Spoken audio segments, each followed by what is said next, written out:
Imagine an empire so vast it stretched from the mountains of Anatolia to the deserts of India. An empire that ruled over tens of millions of people, different languages, religions, cultures, and traditions, yet faced remarkably few large-scale rebellions. No constant terror, no mass executions to enforce loyalty, no burning of cities to make examples. Instead, people paid their taxes, served the state, and even defended the empire willingly. How did the Persian Empire, one of the largest empires the world had ever seen, rule without fear? This is not the story you were taught in school. This is the story of power without cruelty, authority without terror, and an empire that understood something modern governments still struggle to learn. If you stay until the end, you may realize that the greatest weapon of the Persian Empire was not the sword but trust. The world before Persia, 042-3. A clock before the rise of Persia, empires ruled through fear. The Assyrians carved their brutality into stone walls, covered in reliefs of flayed enemies and burning cities. Babylon crushed resistance with forced deportations. Egyptian pharaohs ruled as gods, unquestioned and distant. In this ancient world, power meant domination, and obedience was extracted through terror.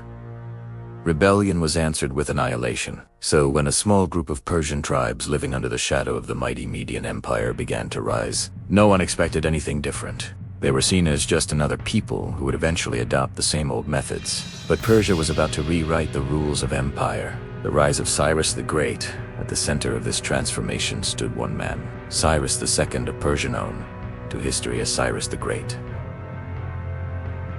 Cyrus did something revolutionary. When he conquered a city, he did not sack it. He did not destroy temples. He did not enslave populations en masse. Instead, he listened.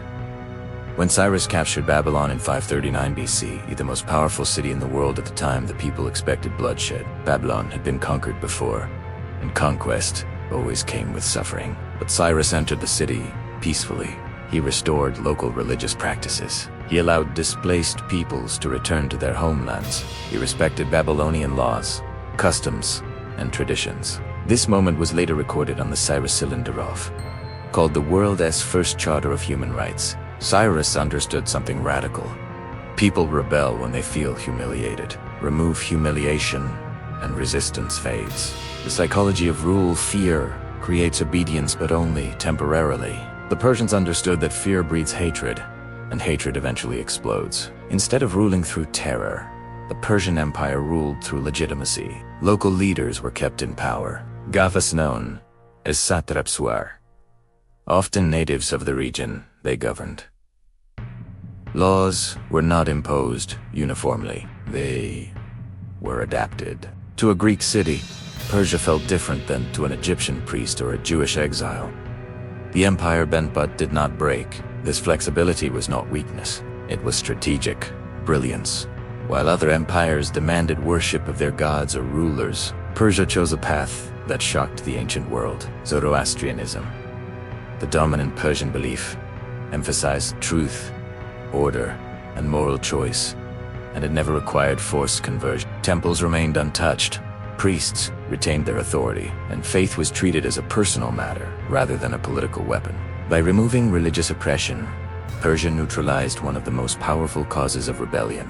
As the empire expanded, rival powers watched in disbelief. How could an empire grow without terror? During the Greco-Persian conflicts, Greek city-states portrayed Persia as tyrannical, yet Persian subjects did not rise against their rulers. Even when Xerxes marched west, supply lines held and provinces remained stable.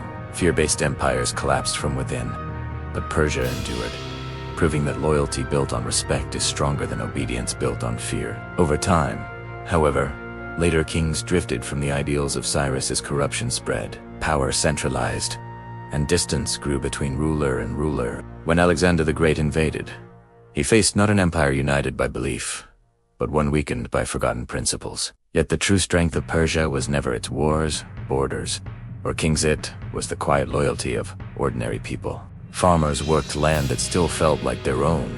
Merchants traveled Persian roads as beneficiaries rather than prisoners. Priests practiced their rituals without fear, and local laws and identities survived. This was deliberate. Persian rulers understood that armies could conquer land but could not cultivate loyalty. That had to be grown through fairness people could feel in daily life. Taxes were predictable. Governance, though imperfect, was not entirely arbitrary, and systems existed for complaints to travel upward through inspections, records, and royal oversight. In fear-driven empires, people obey while waiting for collapse. But in Persia, many feared chaos more than Persian rule.